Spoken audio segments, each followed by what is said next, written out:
One annual event I look forward to go to is Art Fair Philippines. Medyo nawala ito during the lockdown and kind of returned last year in an open air venue, Ayala Triangle to be exact, but much of the artwork then was spread out in separate galleries to be safe. But this February, the art fair was back in its usual venue, the Link. You know, that parking building between Shangri-La Hotel Makati and Landmark Mall. Multiple art galleries participate in this exhibit, and this year's fair took up 4 floors. But let me tell you, there seem to be more people this year than ever, which means only one thing, that there is a growing interest in art.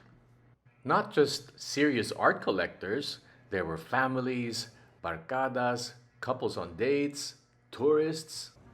There's an entrance fee, but it is so sulit when you think about the volume or the amount of art you get to see under one roof. The art fair is really a visual treat. But enough of the talk. Let's let the art speak for itself.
There are a lot of neat interactive art. Take a look at this standing mirror with raindrops streaming down.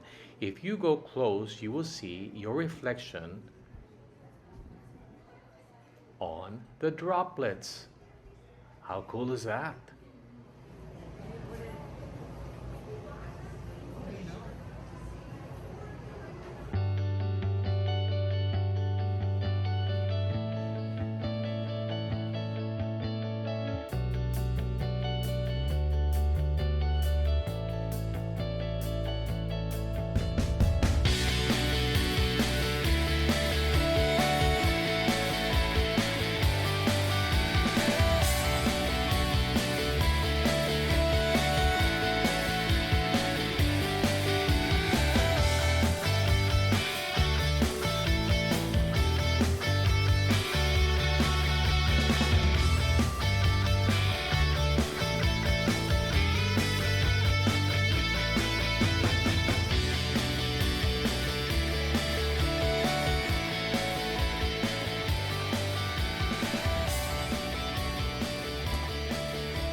There were not only contemporary art, but there were also masters on exhibit, like a retrospective on Fernando Zobel and Jose Hoya.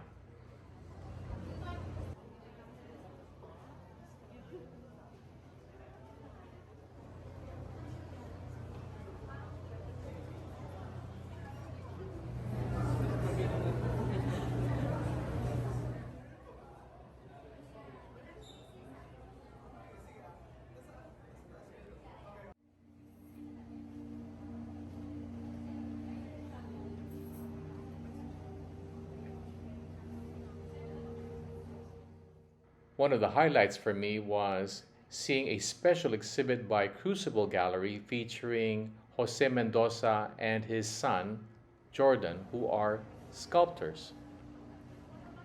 I met the owner of Crucible Gallery, Sari Ortega, who talked to me about Arturo Luz and the time that I serenaded him. Yeah. It really made him very happy. Because at that time he was bedridden na. Yeah. But you know, he made kwento pa about his travels so sharp. and the love story. They made kwento.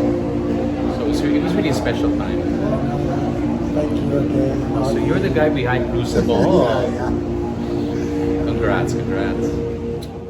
There were also new galleries like the one that was put up by the Rocha sisters, exhibiting their father Carlos's works. Are you still there? Yes. There. And the works of my friend Mark Higgins.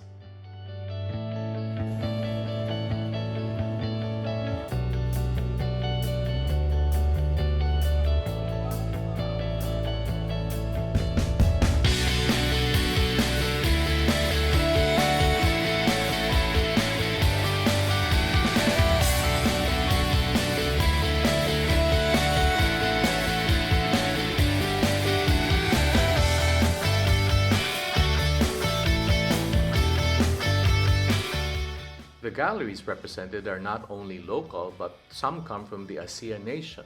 This particular gallery comes from Indonesia.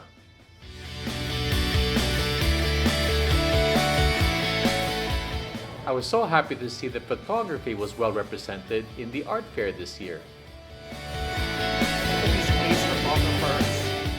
And well-established photographers were there: Wiggs Theismann, Neil Oshima, Tom Epperson. It's been great. Good response. You know, I get intrigued by watching people come in and look at certain images and trying to figure them out. That's the fun part. Yeah, they stand in front of an image and they don't know what they're looking at. And it's really nice to hear what, how they interpret a photo. I'm so glad that photography is part of this event. Oh yeah. Love it. There were the stalwarts, and then there were new finds. Long time. And these are actually like special collection of, we call it the Onion Kits, Okay. specifically for Art Fair Philippines. And if you're going to look at the curatorial flow, it's actually based on the Philippine flag color: blue, red, Yellow. and yellow. Awesome. It's very basic, but it's my first time also here to have this kind of large prints of my photographs. What I do, layerings, like I put people around the frame, and I think people really love this one because it has roundness. Yeah. And all these lines, you know, there's like a triangle line, Yeah. especially this guy. That guy's like a Superman. Yeah. It won several awards last year and the previous years. It was exhibited all around the world. I personally collect art, but what I like to do is get to know the artist first and create a relationship. That way, when I do acquire a piece, there will be a friendship and story behind it. Hopefully.